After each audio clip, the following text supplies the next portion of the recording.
person with disability na hindi pinapasok sa tanggapan ng BIR sa Kalbayog dahil sa pagsusuot ng shorts. Ang 60, hindi naman makapagpantalo ng PWD dahil pinanganak siyang walang mga paa.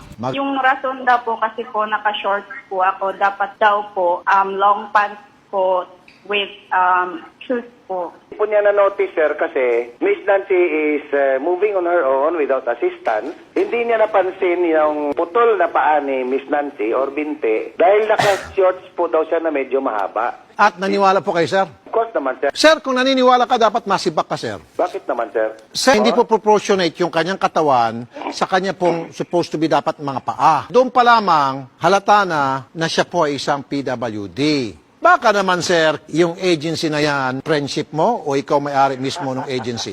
Pinatatawa mo ako, si Rapi. Kung pinatatawa kita, ako, sir, kanina pa lang, I'm just holding my temper. Nanggagalaiti ako, sir, kasi bawal ang bobo sa gobyerno. At ako naman, sir, siguro ay hindi naman ganun. I apologize kay Miss Nancy for whatever na misunderstanding yung nangyari sa kanila ng guard. Opo, thank you for being a good sport, sir, ha? Yes, sir. Okay lang. Magandang tanghali po, It's sir. all right, it's all right. Okay po. God bless po. Okay.